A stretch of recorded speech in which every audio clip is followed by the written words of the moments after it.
Principalmente en nuestros niños, en nuestros adolescentes. ¿Qué está sucediendo en nuestra sociedad? ¿Cómo hay que prevenir entonces? ¿Qué tarea tenemos que cumplir los padres de familia? Estén atentos porque vamos a conversar de este tema con la doctora Giovanni Rivera, ella es psiquiatra, y nos va a orientar acerca de la prevención, de las causas de la salud mental en adolescentes. Vamos a darle la bienvenida entonces, doctora Giovanni, ¿cómo está? Muy buenos días, gracias por atender nuestra comunicación. Bienvenida a RTL Noticias y Conectados TV. Muchas gracias, gracias por la invitación también. Para mí un placer compartir con ustedes. Doctora, justamente recurrimos a usted porque se trata de un tema sumamente importante y que nos preocupa. El tema de salud mental en adolescentes, el trastorno por déficit de atención e hiperactividad, trastorno negativista, desafiante, disocial. En nuestros adolescentes, bueno, también puede producirse esto en los niños de repente. ¿Qué causa este problema, doctora Giovanni? A ver, el trastorno de déficit de atención e hiperactividad tiene un componente genético. Entonces es muy común que encontremos que el pequeño o pequeña, tiene algunas dificultades de hiperactividad o de déficit de atención y que la madre o el padre también lo presenten. Y luego por eso muchas veces se asolapa, digamos, porque el papá y la mamá dicen, pero ahí no hay ningún problema, yo era así de chiquita, ¿no? Y el tema no tiene que ver tanto, cuando hablamos de hiperactividad sobre todo, no tiene que ver con que eso moleste al maestro o a la maestra, que es un poco lo que los padres creen a veces, o que incluso en publicidad contra la medicación o contra usted sabe que hay una corriente chiquita, pero existente de antipsiquiatría, que dicen que es porque los profesores se quieren ahorrar la fatiga de corregir a los chicos. Cuando un pequeño o pequeña viene a la consulta, el interés del médico psiquiatra no es que la maestra esté tranquila. El interés del médico psiquiatra es que el niño tenga una socialización adecuada y un rendimiento académico acorde a sus capacidades. ¿Y qué pasa con un pequeño cuando es hiperactivo? Hablemos de un niño, pero esto empieza muy, muy chiquitos. Hablemos de un niño de 6 años, en primer grado. El pequeño no puede estar tranquilo, se para, se sienta, conversa, se mueve, entra, sale. Por supuesto, lo van a reprender permanentemente dentro del aula. Eso implica que mientras la maestra está explicando alguna cosa, el pequeño no lo está atendiendo porque está en movimiento. Pero eso no acaba ahí. Tienen una fiestita infantil, están invitados todos y hay, no sé, juegos inflables. Este pequeño va a empujar al que está delante suyo para poder entrar primero. Todos hacen cola para subirse, para recibir, no sé, la sorpresita. Él no va a hacer cola, él se va a saltar la cola y va a llegar primero. Ese niño es malo, abusivo, aprovechado, nada de eso. Ese niño es hiperactivo. Y la hiperactividad viene siempre o casi siempre acompañada de impaciencia, de poca tolerancia y muchas veces además de impulsividad. ¿Qué va a ocurrir? La próxima vez que haya una reunión, simplemente no lo van a invitar. Entonces tenemos a un pequeño que en el grado, en el aula, les lo están reprendiendo como pórtate bien, es decir, se porta mal, ergo es un malcriado. Luego lo van a reprender en las reuniones porque no hace fila, porque no hace cola, no lo van a invitar. Y tenemos un pequeño al que vamos a ir mellando el autoestima. Finalmente pasa con estos chicos que como ya tienen el rótulo de malcriados, de desobedientes y tal, ya no tienen nada que perder. Entonces son los niños, para rotularlos comúnmente, son los niños malos del salón. Y cuando un niño tiene ese rótulo, ¿ya para qué se esfuerza? Eso es lo importante para mí cuando llega un pequeño a la consulta. Lo demás es consecuencia directa de que el pequeño mejore habilidades sociales, mejore interacción con los compañeros, mejore conducta en el aula y en casa también, y con la familia también. Por tanto, es un niño mejor recepcionado socialmente, pero que además va a poder tener un mejor rendimiento para sí mismo. Y es un niño que va a poder crecer saludable emocionalmente. Muchas veces este trastorno viene acompañado de algo que se llama trastorno oposicionista desafiante, que también puede venir solo. ¿Y qué cosa es este trastorno? Es estos pequeños que no reconocen autoridad, ¿no? O que la figura de autoridad a ellos no les representa la autoridad que les representa a todos. Y que si le dicen siéntate, se para. Y están como siempre provocando un poco, como siempre en contra. Y genera un malestar muy parecido al que les he descrito con el trastorno de hiperactividad y déficit de atención. Entonces, cuando abordamos ese problema, lo hacemos bajo la misma lógica. No que el adulto no se agobie, sino que el pequeño encaje adecuadamente, sea recepcionado adecuadamente y pueda crecer saludable emocionalmente. O sea, doctora Giovanni, esto se puede revertir, porque sí, como usted lo ha referido hace un momento, también hemos escuchado decir, oye, mi hijo es igualito a mí, ¿ah? Oye, le ha sacado al padre, le ha sacado a la madre, porque el niño era así, era igualito. Entonces lo ven como algo normal, ¿no? ¿Esto es un trastorno, doctora? Y ya usted nos está refiriendo que esto es controlable. Pero ¿qué tenemos que hacer? ¿Qué responsabilidad tenemos los padres? ¿Qué responsabilidad tienen los maestros para que esto se revierta, doctora Giovanni? Bueno, los padres y los maestros, lo primero es identificarlo. Y una vez identificado, buscar ayuda. No todos los chicos con hiperactividad y déficit de atención o trastorno oposicionista van a ir a medicación, que sí es, por supuesto, una opción bastante frecuente en estos trastornos. La medicación, también debo decir, no es que los papás obviamente tienen una gran preocupación por si se van a volver dependientes a la medicina, por si los va a tener dopados.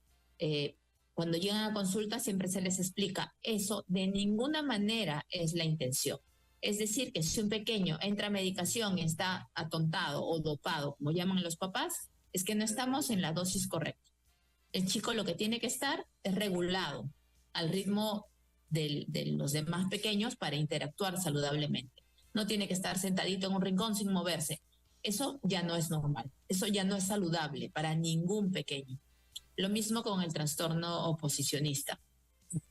Maestros y padres identifican, buscan ayuda y la ayuda va siempre de dos vertientes, ¿sí? En el caso de los psiquiatras, nosotros ayudamos a regular esto a través de los fármacos y de la orientación a los padres y las pautas generales. Pero además deben ir a terapia de modificación de conducta, porque la conducta se entrena. Por ejemplo, lo que usted hace como locutor, ¿no? O sea, usted no amaneció un día y dijo, voy a ser locutor, y fue locutor. Así seguro que para algunos debe haber funcionado, pero para la gran mayoría no. Para la gran mayoría hay un entrenamiento. No sé, cuándo hace las pausas, qué tan largas deben ser las preguntas, y me estoy inventando porque eso no es lo mío, pero para todo hay un entrenamiento. Para mí, como psiquiatra, ha habido un entrenamiento de detectar síntomas y tal. Y para los pequeños que tienen trastornos de este tipo, también hay un entrenamiento. Saber esperar, en qué momento preguntar, en qué momento pararse, respetar a las figuras de autoridad, sin que ello implique que siempre van a decir sí, sí, sí, sí, sino que sepan qué momento se puede obedecer, se debe obedecer, en qué momento yo puedo reclamar, porque me parece de repente que la indicación es excesiva o injusta. Tampoco quiero un niño, ni ningún niño, solamente obediente. Los niños también tienen que tener la capacidad crítica, pero hay que entrenarlos para que sepan cuándo, cómo y dónde. Dos cosas, doctora Giovanni Rivera. Lo primero, ¿qué pasa si a una determinada edad, bueno, la edad de un adolescente, no se trata este trastorno? Porque A veces los padres de familia lo mantienen así porque dicen, bueno, va a pasar, está en la etapa de adolescencia y es así el comportamiento, pero más adelante, ya cuando sea jovencito o jovencita, ya le va a pasar, le va a pasar. O sea, como que lo mantienen de esa manera con la esperanza de que ese joven o esa niña va a pasar esa etapa. Eso es lo primero. Lo segundo, ¿qué tipo de trastornos existen, doctora? Aparte de, por supuesto, de la ansiedad, del pánico, del trastorno obsesivo compulsivo, de las fobias de repente que tienen nuestros adolescentes, ¿qué otros tipos de trastornos existen, doctora? Bien, para lo primero, el riesgo con los niños, con ambos trastornos, con el de hiperactividad y con el oposicionista desafiante, los riesgos son la búsqueda de emoción. Como ellos siempre están en movimiento, siempre están en inquietud. Los primeros, los hiperactivos, siempre están buscando adrenalina, para decirlo de alguna manera. Entonces son más propensos ¿a qué? Al consumo de sustancias, más propensos a actividades que podrían llegar a ser delictivas, no por el delito per se, sino por la emoción que esto produce, ¿no? Oye, ¿qué tal si entramos a una tienda a ver quién se saca, no sé, más caramelos? Y no es la intención de delincuencia, de robo, de ganancia, sino de emoción. Entonces, eso es un gran riesgo. A esos chicos hay que enseñarlos a canalizar lo que les decía antes. Los entrenamos a encontrar la emoción de maneras más saludables. En el caso de los otros chicos, los que están siempre oponiéndose a cualquier figura de autoridad, el riesgo es similar. ¿Por qué? Porque les dicen, oye, esto no hay que hacerlo, esto te puede dañar. Y en su cabeza ese discurso es, esto debe ser entretenido, por eso no quieren que lo haga, esto debe ser súper divertido. Entonces el riesgo es grande. Y si no existiera, y si estas posibilidades, dado al soporte familiar y al cuidado, estuvieran casi descartadas, todavía tenemos el riesgo de la interacción social, que no sería la mejor, porque como ya les expliqué temprano, los demás chiquitos no van a querer estar con este pequeño que se mueve de aquí para allá o que quiere ser siempre el primero, que empuja, que pide, que exige, que grita. Socialmente no van a estar aceptados como deberían y podrían.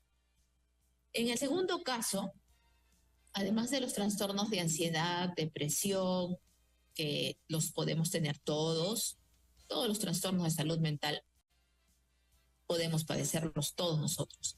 Están también, sobre todo en la adolescencia, la psicosis. Las psicosis que suelen precisamente, igual que el trastorno obsesivo, el trastorno bipolar, iniciar en la adolescencia. Es la etapa de inicio de muchos de estos cuadros. Y el de la psicosis es un trastorno que a lo largo de los años genera un gran deterioro. Y esos son las personas a veces que vemos por las calles en andrajos, hablando solos, durmiendo en cartones. Bueno, son gente que ha estado muchos años enferma, sin ayuda, sin soporte familiar, sin intervención médica, y entonces eso es lo que ocurre. Y cuando se logra recuperar a esta persona, difícilmente logramos el 100% de la recuperación. Lo que no pasa si el diagnóstico es precoz y la intervención es temprana. Entonces sí es importante estar pendiente de algún cambio, de alguna conducta rara o extravagante en nuestros hijos, que bien podría ser parte de la adolescencia, como muchos padres dicen. Sí, es verdad, podría ser el grupo social, la televisión, las novelas, etcétera, pero siempre es importante descartar. Otro trastorno bastante frecuente en estos tiempos, que antes era 1 por 10.000, fue a 1 por 1.000, ahora estamos uno cada 100, y los más exigentes dicen que puede ser 1 cada 10, yo creo que no tanto, es el trastorno del espectro autista. Y dentro del trastorno tenemos al autista, es ese que tenemos en mente, que se balancea, que no habla, que tiene un mundo interior y no existe más mundo, pero está el otro lado, que también ha estado muy en boga hace unos meses con estas novelas del médico, Yo Doctor o algo así, no recuerdo exactamente el nombre, pero que este personaje tiene un síndrome llamado Asperger, que está dentro del espectro autista. Entonces también puede pasar que nuestros chicos tengan este diagnóstico y los detectemos, se detecta un poco tardío muchas veces, como en la adolescencia, cuando el mundo social es más activo y se dan cuenta que los hijos no interactúan como lo hacen los demás. ¿Por qué se percibe a esa edad y no más pequeños? Porque más pequeños estos chicos tienen intereses circunscritos. Algunos se saben todos los nombres de las constelaciones y las estrellas, algunos se saben todos los nombres de los dinosaurios o de los autos, es decir, tienen intereses particulares. Cuando son pequeñitos, esto es llamativo y los padres lo festejan, ¿no? Ah, mira, se sabe todo el nombre de todos los países y sus capitales. Se sabe todos los nombres de los planetas y los asteroides y qué sé yo. Pero los padres lo festejan y para los otros niños también es atractivo, es muy llamativo. Pero cuando entran a la adolescencia, todo esto pasa a un segundo o tercer plano. Y lo que quieren los chicos es interactuar, conocer gente, vincularse. Y ahí es donde estos pequeños empiezan a tener limitaciones y los padres notan que algo no va bien. También es importante intervenir porque todos los problemas de salud mental que podemos padecer tienen, por suerte, formas de ser intervenidos y de mejorar sustancialmente. No solo el trastorno, que como ya les dije, para nosotros es importante, pero secundario, porque a mí lo que me interesa es que el ser humano, el niño, el adulto, interactúe socialmente y tenga una vida emocional saludable. Lo demás es, bueno, es lo que tenemos que hacer para esto. Lo que buscamos es esto, la capacidad de una vida emocional saludable que me permita ser feliz y que le permita a nuestros chicos ser felices. Eso es lo que buscamos. Claro, claro, claro. Doctora, hemos abordado el tema especificando algunos casos, pero ahora, estamos en una sociedad en donde hay muchas limitaciones en cuanto a preparación se refiere. Hay ahora jovencitos que a muy corta edad ya se hacen de familia. En el centro educativo tenemos a profesores que a veces con la cantidad de alumnos, 30 o 40 alumnos por aula, no se dan abasto para poder determinar de repente quién es quién, ¿no? ¿Estamos preparados, doctora? ¿Estamos preparados para poder afrontar este tipo de situaciones en nuestros adolescentes? Me gustaría decir que sí, pero creo que no. Y creo que no por las razones que usted ha expuesto. Y entre otras, porque vivimos corriendo, no solo los maestros, porque los maestros son el segundo plano. El primer plano es la familia. El primer plano son los padres, los hermanos, los adultos en casa. Pero los adultos en casa están corriendo de un trabajo a otro, están corriendo y a los que les va mejor económicamente están corriendo de compra en compra. Y perdón si lo simplifico al ridículo, ¿no? También hay familias funcionales muy importantes. Y no digo que los que estén corriendo tras una u otra cosa no quieran a sus familias, digo que no estamos enfocados, que a veces se nos va, que a veces estamos tan interesados, por ejemplo, en que nuestros hijos no sufran carencias, que estamos pensando que tengan las comodidades que yo no tuve, las facilidades que yo no tuve, pero lo que no nos percatamos es que se quedan sin madre, se quedan sin padre, crecen casi huérfanos, ¿no? Y un día despertamos y quiero tomar el desayuno, el lonche, el almuerzo, compartir con mi hijo y resulta que es un desconocido. Exacto. Lo amo profundamente, pero no sé quién es, no sé sus gustos, no sé qué le disgusta, no sé qué lo hace feliz, no sé qué planes tiene, no sé qué hace cuando no está conmigo. Entonces hay que darnos ese tiempo para compartir. Y respecto a los maestros, entiendo yo que el Ministerio de Educación hace un gran esfuerzo por las capacitaciones constantes, pero la salud mental y esto no lo digo de manera determinante porque no conozco esa realidad a profundidad, pero creo, porque eso es lo que ocurre en la mayoría de los escenarios, que no se le da la importancia de vida. Entonces, cuando estamos en la escuela, que además es una de las razones por la que los chicos que hemos descrito temprano vienen a la consulta, es el rendimiento escolar, no el sufrimiento emocional. No vienen por eso. Los padres no están preocupados porque sus hijos no están socializando ni teniendo amigos adecuadamente. Los padres están preocupados porque tienen notas del colegio y porque anotaciones de los maestros y porque las calificaciones no son buenas. Entonces, esto nos habla de qué nos preocupa. Y eso mismo le preocupa a la mayoría, incluso a los maestros. Los maestros no están preocupados por el sufrimiento de este niño hiperactivo que, claro, no es feliz, lo están reprendiendo todo el día y los amigos no quieren jugar con él. No, estamos todos preocupados porque el chico esté tranquilo, porque mejore las notas, porque no nos dé problema en casa, porque no nos dé problema en el aula. Yo creo que allí nos falta intervenir. Y nos falta a todos, yo soy firme creyente que todos, desde nuestra orilla, siempre podemos hacer algo. Por supuesto, sería mucho más interesante que la cosa sea global, pero si no se logran las medidas globales como nos gustaría, igual desde nuestra orilla siempre es posible hacer algún cambio. Los más críticos dirán, ay, pero de uno en uno, ¿qué vas a avanzar?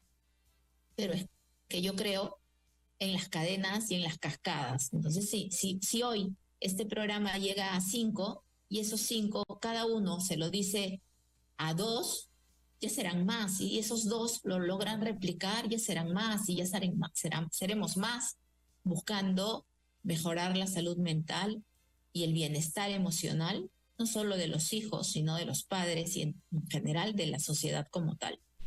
Interesante, doctora Giovanni. Nos quedamos realmente satisfechos de todas las recomendaciones y del tema que usted abordó con tanto profesionalismo. Realmente aquí hay una gran tarea que hacer. Y una tarea que empieza, como usted bien lo ha dicho, del hogar. Y debemos tener profesores preparados también para esto, y la sociedad en general, ¿no? Que tendrá que cambiar en algún momento, ojalá. Doctora Giovanni, le agradecemos muchísimo haber aceptado este diálogo con RTL Noticias y Conectados TV. En cualquier momento estaremos en contacto con usted. Gracias, doctora, muy amable. Muchas gracias. Y recordar que el cambio lo hacemos todos. Y seguro que lo vamos a lograr. Gracias. Eso es. Gracias. Buen día. Estuvo con nosotros la doctora Giovanni Rivera. Ella es psiquiatra. Y la verdad, hemos abordado un tema sumamente interesante. La salud mental en nuestros adolescentes. Hay mucho que hacer, por supuesto. Hay mucho que hacer. ¿Estamos preparados? No estamos preparados. Porque muchos padres de familias, como lo dijo la doctora, están pensando en las cosas materiales, en darle la mejor